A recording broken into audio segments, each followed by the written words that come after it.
ओम शांति। तो 43 डेज की इस भट्टी का आज दिन है 10। तो सफलतापूर्वक हमारे 9 दिन पूरे हुए इस भट्टी के। आज की जो मुरली है वो है 30 जनवरी 1985 की। माया जीत और प्रकृति जीत ही स्वराज्य अधिकारी। तो आप सभी अमृत वेले वो 12 वरदानों का अनुभव तो कर रहे होंगे। 12 वरदान याद है सबको? कौन कौन से हैं? पवित्र भाव, विजय भाव, अमर भाव, बाप समान भाव, सर्वोत्तम योगी भाव, शक्तिशाली भाव, माया जीत, प्रकृति जीत भाव, बाप समान सच्चे सेवाधारी निरंतर योगी, बंधन मुक्त दिव्य बुद्धि, निश्चय बुद्धि, सच्चे सेवाधारी। ठीक है, हो गए ये 12 क्या है? वो नहीं बोला, बाप समान। ठीक है, तो ये आज की जो मुरली है, मैंने आपको भट्टी के पहले दिन जब ये 12 वरदान बताए थे कि हमको 43 दिन कारण अकारण अगर अमृत वेला नहीं भी होता है तो भी 5 मिनट हमको ये 12 वरदान बाबा से जरूर लेने ही लेने हैं। 48 दिन का ये एक नियम है। ठीक है, तो ये जो 12 वरदान निकाले गए थे, आपको कहा था ना इन मुरलियों के अंदर से लिए गए हैं। तो ये प्रकृति जीत और माया जीत का वरदान है, ये इस मुरली के अंदर से निकाला गया था 30 जनवरी 1985 की मुरली से। इस मुरली के अंदर बाबा ने अपने योग्य बच्चों को देखा। योग्य बच्चे जो सदा के योगी बच्चे हैं, अति निर्माण हैं, ऊंचे स्वमान में रहने वाले हैं और न्यारे और अति प्यारी अवस्था वाले हैं। आज बाबा क्या देख रहे हैं? स्वराज्य अधिकारियों की दरबार देख रहे हैं। तो जैसे उस दरबार में भी कौन लोग बैठते हैं? उस दरबार में भी जो ऊंचे स्वमान मतलब ऊंचे लोग होते हैं वो बैठते हैं, योग्य लोग होते हैं वो बैठते हैं। बाबा ने कहा ये जो स्वराज्य की दरबार है ये अलौकिक और सर्व दरबारों से न्यारी और अति प्यारी है। तो उस दरबार में बैठने वाले जो राजे लोग होते हैं वो सभी के पास तिलक होता है, ताज होता है और सभी सिंहासन पर बैठे होते हैं। यहाँ पर भी बाबा ने ताज, तिलक और तख्त तीनों फिर से याद कराए। बाबा ने कहा हर एक स्वराज्य अधिकारी चमकते हुए, सभी महसूस भी करना, हर एक स्वराज्य अधिकारी चमकते हुए दिव्य ताजधारी, चमकते हुए दिव्य ताजधारी और सर्व विशेषताओं के चमकते हुए अमूल्य मणियों के सजे हुए ताजधारी हैं। तो ताज कौन सा है? एक तो ताज जो ये मणियों से सजा हुआ है, ये अलग अलग विशेषताओं की मणियां हैं। जैसे देवता के 2 ताज होते हैं ना, एक तो प्योरिटी का होता है और एक है रतन जड़ित होता है। तो ये जो रतन जड़ित है उसको बाबा ने क्या कहा? विशेषताओं के चमकते हुए अमूल्य मणियों से सजे हुए ताजधारी हैं। और तिलक कौन सा है? दिव्य तिलकधारी, जो अभी हम साकार मुरली में बात करके गए हैं कि आत्मा कोई भी कर्म करे उससे पहले आत्मा को याद रहे कि मेरी वास्तविक दिव्यता किसमें है। जैसे बताया ना, सतो प्रधान का मतलब है शांति, प्रेम, आनंद, सुख, पवित्रता, ऐसा। तो तिलक लगा है दिव्यता का। जो ताज है वो कौन सा है? विशेषताओं के चमकते हुए अमूल्य मणियों का। और जो गले के अंदर माला है वो भी सर्व दिव्य गुणों की माला पहनी हुई है। और फिर संपूर्ण पवित्रता के लाइट का ताज है। ऐसी श्रेष्ठ स्थिति के स्व सिंहासन पर उपस्थित है। तो इस दरबार के अंदर हर एक जो राज्य अधिकारी है, स्वराज्य अधिकारी है बाबा का बच्चा, वो सभी इन सभी चीजों से सजे हुए हैं। तो तिलक है किसका? दिव्यता का। मालाएं हैं गुणों की।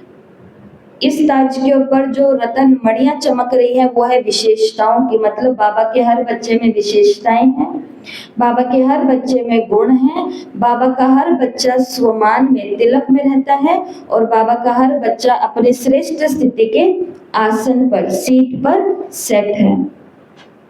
और हर एक राज्य अधिकारी के आगे कितने दास दासियां हैं?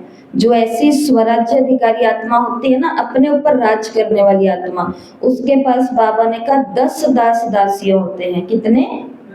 10। 5 विकार रूपी दास दासियां, 5 प्रकृति रूपी दास दासियां। विकार भी बाबा ने कहा 5 होते हैं और प्रकृति के तत्व भी कितने होते हैं? 5 होते हैं। तो प्रकृति भी दासी बन गई और जो विकार हमारे दुश्मन थे वो दुश्मन से हमारे क्या बन गए? सेवाधारी बन गए। अब यहाँ वो बातें आने वाली है जो उस मुरली के अंदर बाबा ने बताई हुई है कि काम का भूत, क्रोध का भूत, देह अभिमान का भूत, फिर उधर तो नहीं कहा पर हमें पता है लोभ का भूत और मोह का भी इस मुरली में बताया हुआ है। तो अब सुनते जाना कि हमने अपने दुश्मनों को अपना सेवाधारी कैसे बनाया। हमने मतलब कि जो स्वराज्य अधिकारी आत्माएं हैं, खुद पर शासन करने वाली आत्माएं हैं। पहला बाबा ने कहा कि वो ऐसे फकोर में रहते हैं कि विकारों को भी परिवर्तन कर लेते हैं। काम विकार को शुभ कामना और श्रेष्ठ कामना के रूपों में बदलकर सेवा में लगाते हैं। संसार के अंदर युवाओं से मिले, बहनें भाइयों से मिले, मेल फीमेल से मिले, तो सब तरफ आज कितनी आग लगी हुई है, कितना विकार का आकर्षण हो चुका है। लेकिन ये संस्था के अंदर बाबा ने यंग कुमार कुमारियों को अपना बच्चा बनाया, जिनको फिर सेवा के फील्ड में भेजा। वो कभी भी काम विकार से हार नहीं खाती हैं, कभी भी काम विकार से हार नहीं खाता है, बल्कि वो दूसरे वाली आत्मा, भले उनके हम उम्र के हैं, भले ही उनके जैसे हैं, लेकिन फिर भी उनके प्रति वो क्या रखते हैं? शुभ कामना और शुभ भावना। उससे वो उस आत्मा के प्रति आकर्षित नहीं होते, विकारों की तरफ बुद्धि जाती नहीं है, बल्कि उन्होंने इस विकार को क्या बना लिया? अपना सेवाधारी बना लिया, अपना सेवक बना लिया, क्योंकि वो सबके लिए शुभ भावना और श्रेष्ठ कामना रखती है। कौन सी शुभ भावना और श्रेष्ठ कामना रखते हैं? कि ये आत्मा भी पवित्रता के सागर शिव बाबा की पवित्र संतान है। ये आत्मा भी शिव बाबा पवित्रता के सागर की संतान, बिल्कुल पवित्र आत्मा है। तो विकार को क्या कर लिया? अपना सेवाधारी बना लिया। ऐसे दूसरा विकार है जो आगे के पेज में आपको मुरली में आएगा। फिर आगे बाबा ने क्रोध की अग्नि के लिए कहा। क्रोध क्या है? एक आग की तरह है। उसकी जगह कौन सी आग में बदल दिया? इसे योग अग्नि में बदल दिया। क्रोध अग्नि योग अग्नि में बदल जाए। तीसरा विकार लोभ का विकार। लोभ का मतलब होता है चाहना।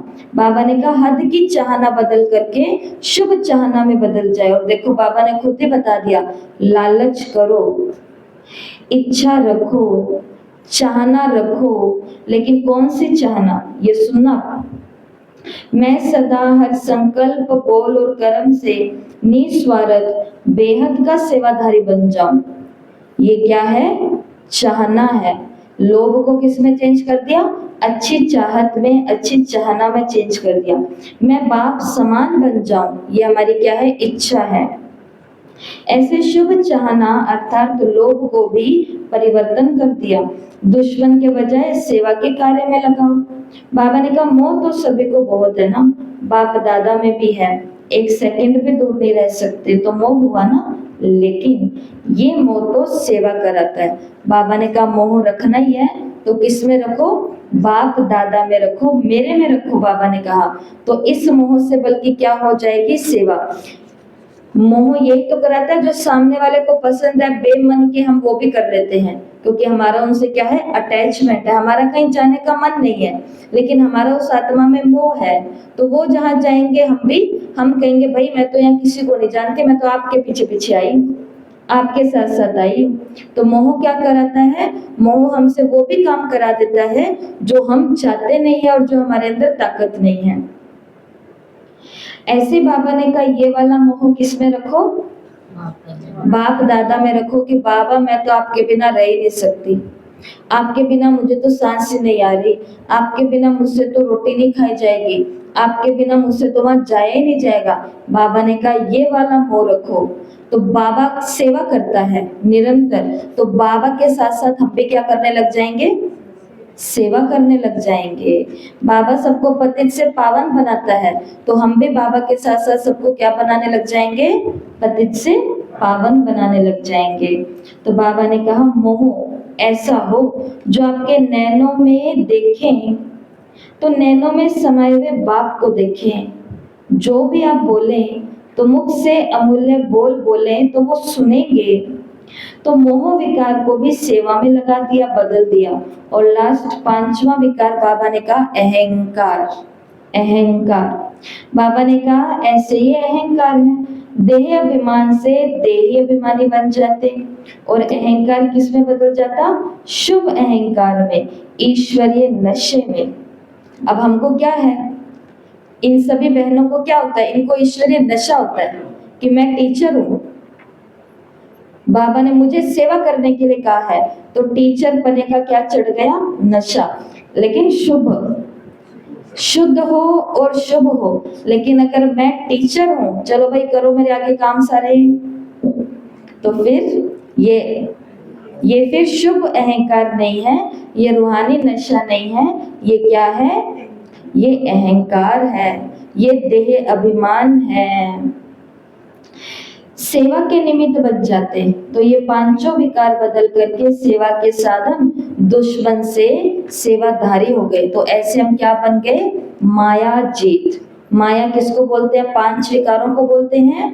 काम विकार को किस में बदल देना है, शुभ भावना और शुभ कामना। आपको जिस चीज के लिए अट्रैक्शन हो रहा है, जिस चीज की कामना हो रही है, उसके प्रति शुभ कामना शुभ भावना चलाना शुरू कर दो, फिर उधर से बुद्धि निकल जाएगी, तो वो हमारी क्या बन जाएगी, सेवाधारी वो विकार।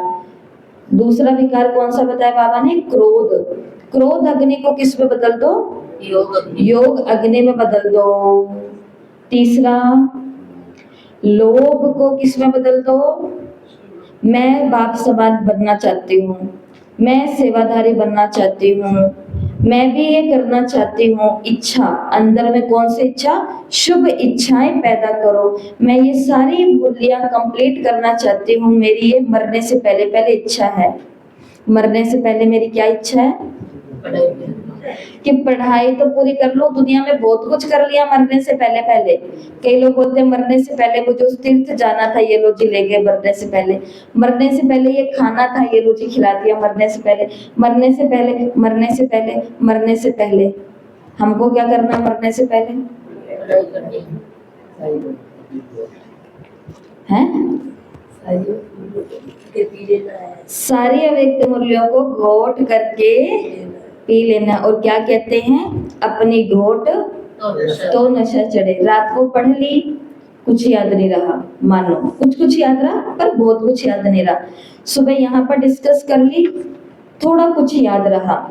लेकिन अगर घर जाके एक बार और पढ़ करके टेस्ट वगैरह कुछ दे देंगे, थोड़ा सा सोचेंगे कि ये देखो यहाँ पर मेरे को काम विकार का अंश आ रहा है, क्यों मेरे को इसकी तरफ आकर्षण हो रहा है, तो फिर उसी समय मतलब मुरली मेरे को याद आ गई, शुभ कामना शुभ भावना।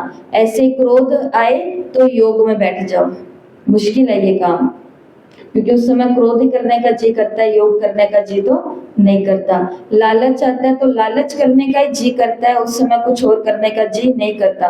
उस लालच को भी हम भगवान की सेवा का रूप दे करके अपनी लालच की तो पूर्ति कर लेते हैं। किसी के घर गए उनका काम करने के लिए, क्योंकि कल को वो मेरा काम करेंगे, और ऊपर पर्दा कौन सा ढक देते, सेवा करने गई थी। जहां बाबा नहीं वहां सेवा नहीं, जहां अनुमति नहीं वहां सेवा नहीं। सेवा कहाँ होती है, सेवा स्थानों पर होती है। आपको बहन जी ने भेजा तो आप सेवा करने गए हो, आपको बहन जी ने भेजा तो आप सेवा करने गए हो। लेकिन आप अपने मते से गए हो तो आप बस उनका काम में हाथ बटाने के लिए गए हो। तो अपनी इच्छा को, अपने लोभ को, अपने मोह को, अपने अटैचमेंट को सेवा का पर्दा नहीं दो। कोई भी सेवा, जैसे बाबा के बच्चों ने बाबा को क्या कहा था, यज्ञ में बेगरी का पाठ आ गया, सुनते जाना ये कहानी तो आपको पता चल जाएगा पर्दा ढकना किसको कहते हैं। बेगरी पाठ आ गया था, अब अंदर तो सूखा रूखा जैसे था, वो खाना पड़ता था रोज के रोज। सब रह करके आए थे ऐशो आराम में, यहाँ पर आकर के आपस में मिलते जुलते तो अंदर ही अंदर बात करते, देखो वो तो बॉम्बे चले गए, वो वहां चले गए, वो वहां चले गए। तो आपस में इकट्ठे होकर के बाबा को बोला कि बाबा, दादी को बोला कि दादी ऐसे ऐसे करके यज्ञ में वैसे पैसे की कमी हो रही है, बेकरी पार्ट चल रहा है, क्यों ना मैं जाकर के पैसा कमा लाऊं, पैसा भी कमा लाऊंगा, सेवा भी हो जाएगी और यज्ञ में पैसा भी आ जाएगा। दादी ने बाबा को बताया, बाबा ने कहा कि बच्ची, जब जहाज के अंदर ये सामान और ये सब कुछ होता है और जहाज में जैसे थोड़ा सा तूफान आता है, स्टीमर पे जैसे तूफान आता है, सबसे पहले उस स्टीमर से कौन भागते हैं, चूहे भागते हैं। ये बाबा ने उस कहानी में कहा था।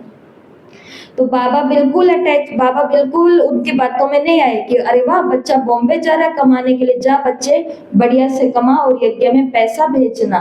नहीं, बाबा को पता चल गया कि ये कमाने नहीं जा रहा है, कमाई तो इसकी खुद की इच्छा है कि आराम से रहूंगा, आराम से खाऊंगा पीऊंगा बढ़िया, यहाँ तो कुछ मिलता भी नहीं है, लेकिन निकलूं कैसे, निकलूंगा सेवा का पर्दा लगा करके।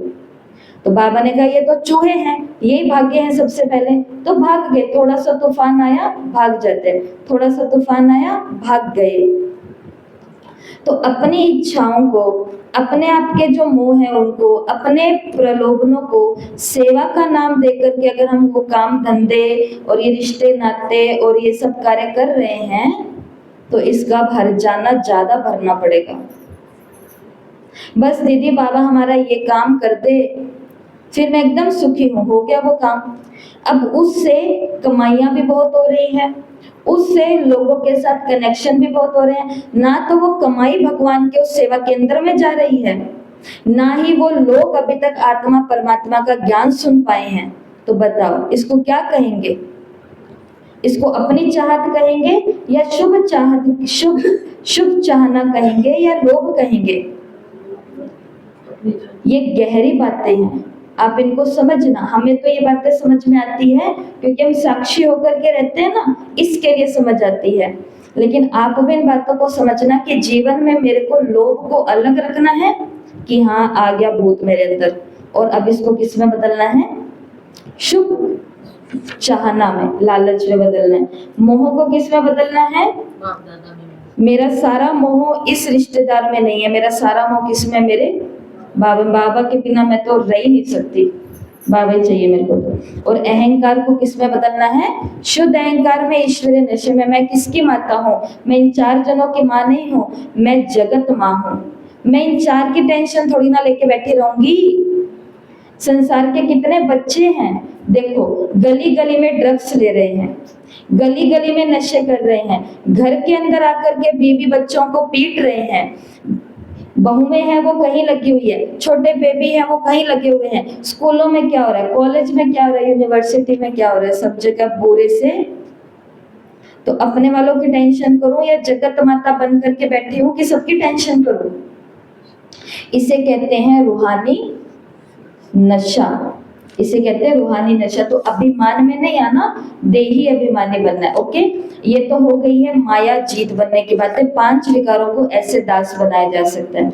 अब जरा सा सुन लेते हैं, प्रकृति के 5 तत्वों को कैसे दास बनाया जा सकता है। जल तत्व है, वायु तत्व है, अग्नि तत्व है, आकाश तत्व है और ये हमारा पृथ्वी तत्व है। बाबा ने कहा हर तत्व तमोगुणी रूप से सतोगुणी स्वरूप में बना लेते हो। कलयुग के तो ये तत्व धोखा और दुख देने वाले हैं, संगम युग पर चेंज करते हो, रूप बदलते हो। बाबा ने कहा सतयुग में ये 5 तत्व है ना, ये देवताओं के सुख के साधन बनेंगे।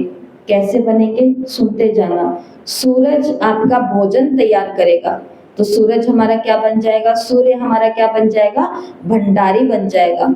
वहां पर ये लाइटें और ये और वो चूल्हे चौके ये नहीं होंगे, सब सोलार से होगा। एलपीजी नहीं होगा, ना लकड़ी वाला चूल्हा होगा, कुछ नहीं होगा वहां पर। काले पीले थोड़ी ना होते रहेंगे देवताएं, क्योंकि बनाने वाले भी तो कौन होंगे, पाकशाला के अंदर जो होंगे वो भी तो कौन होंगे, देवता ही होंगे ना। वो इसलिए तो लग रहे हैं।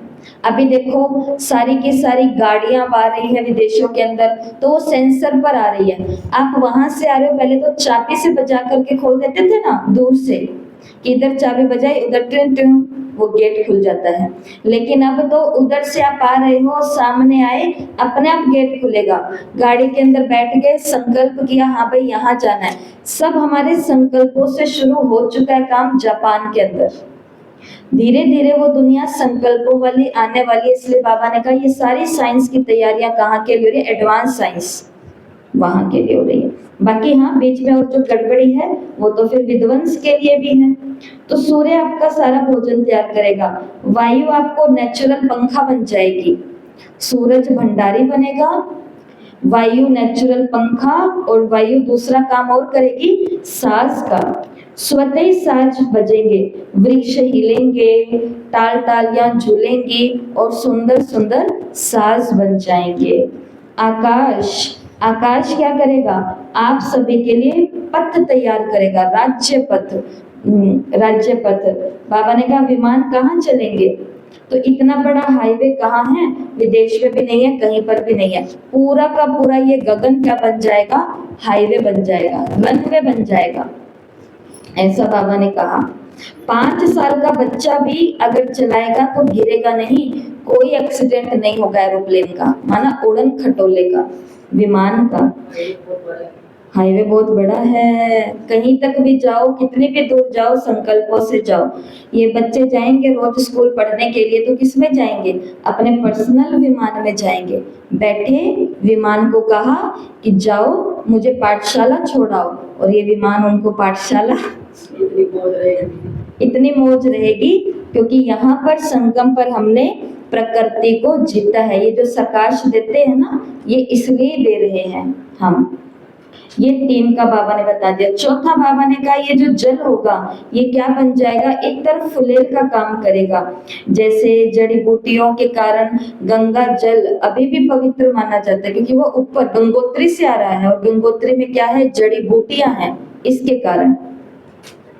लेकिन बाबा ने कहा सत्यों के अंदर तो क्या होगा, पानी नेचुरल खुशबूदार होगा, और पानी के अंदर जड़ी बूटियां नेचुरल रूप से होंगी।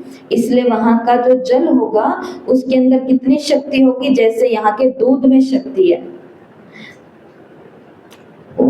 दूध के अंदर जितनी पावर है, बाबा ने कहा ऐसी शक्ति, दूध पी लो हड्डियां मजबूत हो जाएगी। बाबा ने कहा ऐसे ही वहां का पानी पी लो, इतने में पानी। इसलिए बाबा ने कहा गायन है कि सतयुग में दूध की नदियां बहती हैं, तो दूध की नहीं, इत्र वाले खुशबूदार जड़ी बूटियों सहित पानी। तो स्नान भी ऐसे पानी में होगा, कोई स्किन का रोग नहीं आएगा वहां पर। और 5 तत्व का बना हुआ शरीर इतना प्योर होएगा, मिट्टी वहां होएगी नहीं। मिट्टी होगी तो वो भी सोने की तरह होगी, उड़ेगी, हमारा मेकअप खराब नहीं करेगी यहाँ की तरह। हमारा मेकअप और भी ज्यादा थोड़ा सा यहाँ पर चमकीली चमकीली हो जाएगी।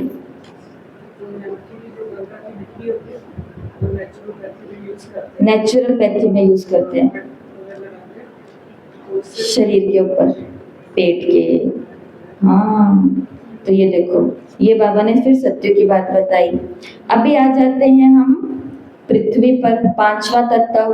बाबा ने कहा ये पृथ्वी ऐसे श्रेष्ठ फल देगी, जिस भी भिन्न भिन्न टेस्ट के चाहते हो, उस टेस्ट के आधार पर आपके लिए सब फल हाजिर होंगे। वहां पर बाबा ने कहा चीनी नहीं होगी, वहां पर बाबा ने कहा नमक भी नहीं होगा। वहां पर क्या होगी, जैसे यहाँ पर खटाई डालनी है तो टमाटर डाल देते हैं ना, ऐसे बाबा ने कहा आपको जो टेस्ट चाहिए वो फल आपको मिलेगा। रस डालो और टेस्ट हो जाएगा। जैसे नींबू है, रस डाला टेस्ट आ गया, टमाटर है, रस डाला टेस्ट आ गया। तो बाबा ने कहा पृथ्वी एक तो श्रेष्ठ फल देगी और दूसरा श्रेष्ठ अन्न देने की सेवा करेगी, और दूसरा ये पृथ्वी क्या करेगी, हमारे लिए नेचुरल सुंदर सीनरियां दिखाएगी, जैसे पहाड़ होंगे, पर्वत होंगे। बाबा ने कहा ये पहाड़ पर्वत जो होंगे ना, नेचुरल ब्यूटीफुल होंगे, कोई पुष्पों के आकार में होंगे, कोई पंछियों के आकार में होंगे। आज तो बनाए जाते हैं अलग अलग पंछियों के आकार में। अब बड़े बड़े बगीचे होते हैं देश विदेश में, वहां पर आकार दिए जाते हैं। और सत्युग के अंदर जो पहाड़ होंगे, पहाड़ों की शेप कैसे होगी, फ्लावर्स की तरह होगी। पहाड़ों की शेप कैसे होगी, बर्ड्स की तरह, पंछियों की तरह होगी। अब बताओ ऐसी दुनिया में जाना है? जाना है? तो बाबा ने कहा राजा तब बनेंगे जब पहले इन 10 को दास दासियां बनाएंगे। जानना है तो संगम पर इन 10 को अपना दास दासी बनाना पड़ेगा, इसके अधीन नहीं होना, इसको अपना दास सेवाधारी बनाना है, इस तत्व को, 5 तत्व को।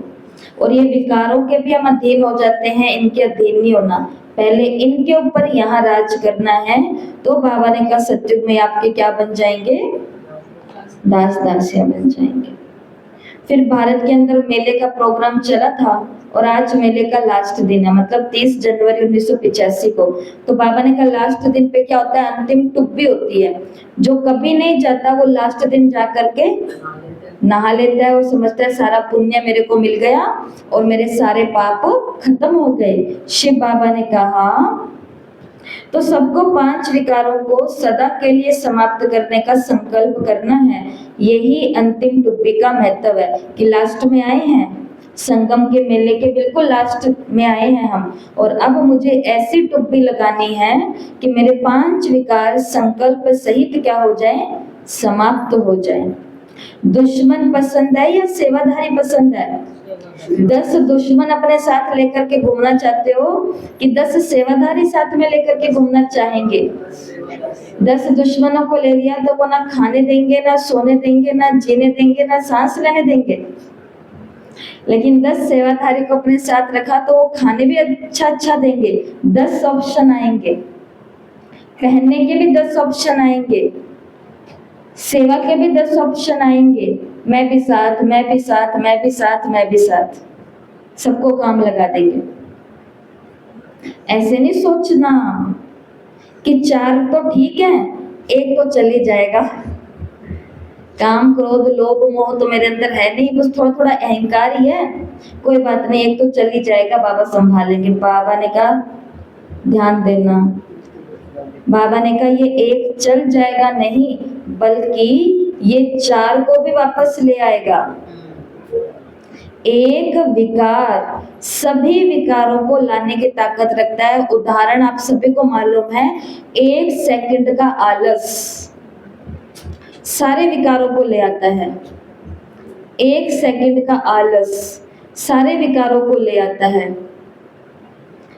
एक विकार बाबा ने कहा 4 चले नहीं जाएंगे, बल्कि वो 4 को भी ले आएगा।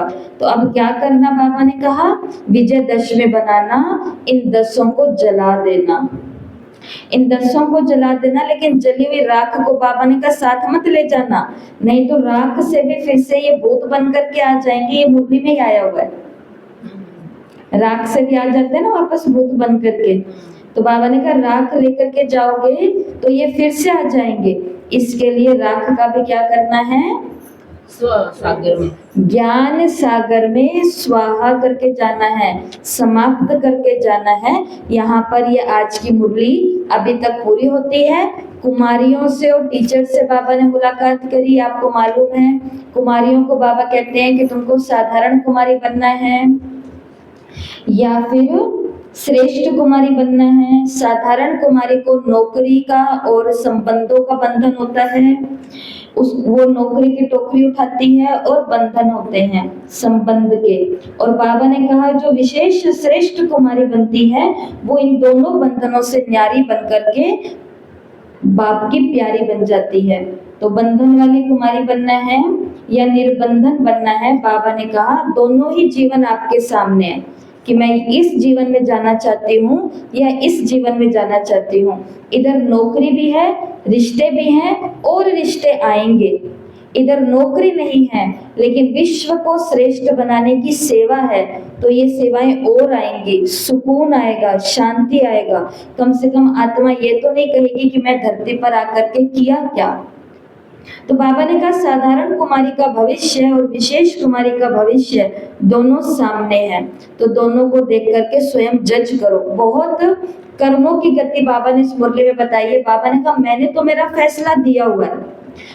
कई लोग बाबा को पूछते बाबा आप बताओ मैं क्या करूं। बाबा प्रकट होके तो बताएगा नहीं, बाबा ऐसे प्रकट होके तो बताएगा नहीं कि ये कर लो। बाबा कहते हैं मेरी श्रीमत तो मैंने बता दी है कि भगवान की श्रीमत है कि हर कुमारी क्या बने, विश्व सेवाधारी बने, क्योंकि समय हम सभी को दिख रहा है और भगवान की श्रीमत है ये कि कसाई के हाथ में ना जाए। बाबा ने कहा लेकिन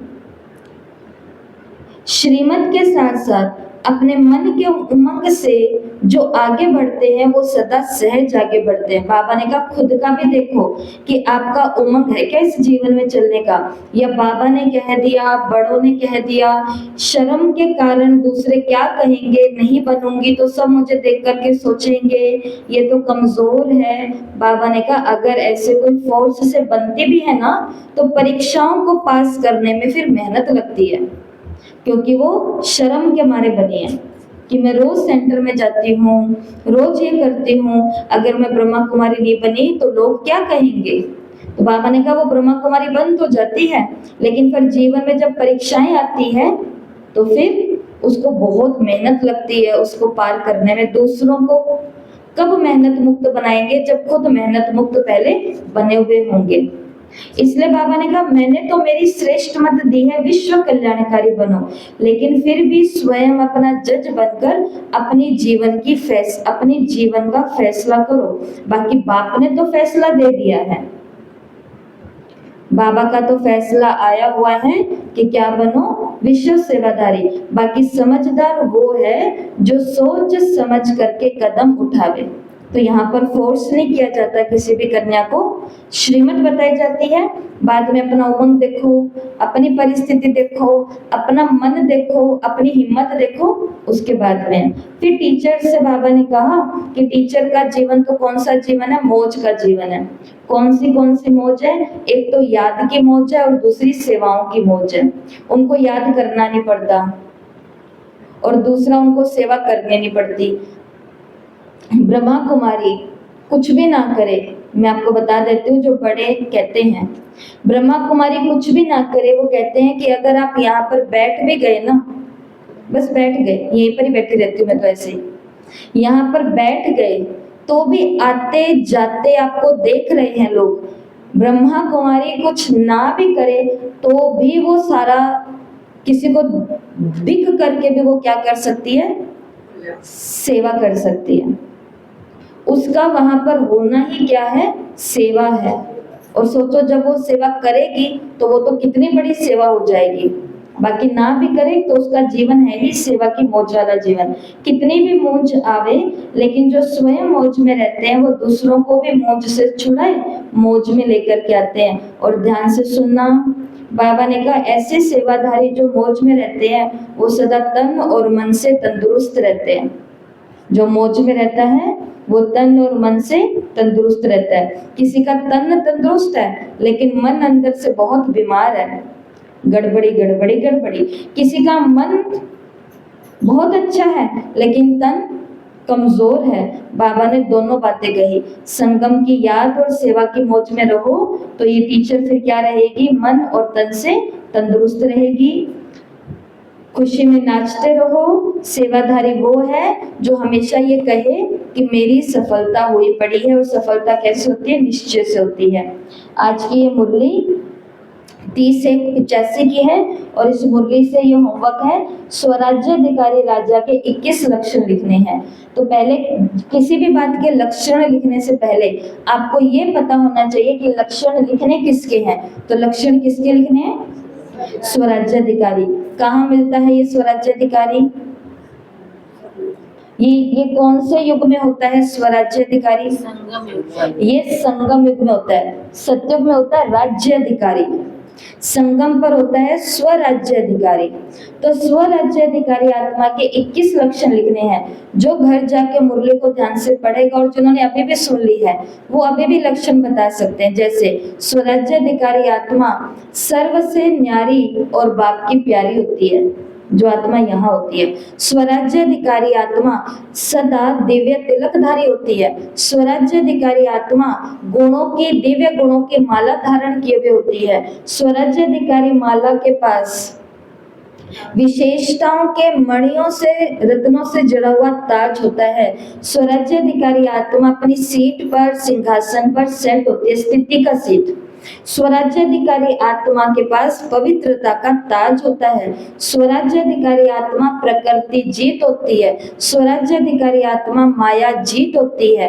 ऐसे करते करते मुरली के अंदर बहुत सारे ही आपको दिख जाएंगे जो बता दिए हैं। स्वराज्याधिकारी आत्मा सदा बाप के साथ कंबाइंड रहती है। तो स्वराज्याधिकारी आत्मा के आपको कितने लक्षण लिखने हैं? 21। लक्षण का मतलब होता है जो उसकी चाल चलन में दिखने चाहिए। ओके, मुरली को फिर से पूरा पढ़ना और टेस्ट भी देना। देर सवेर पहुंच जाएगा टेस्ट आपके पास, और साथ में होमवर्क भी करना। ओके, ओम शांति।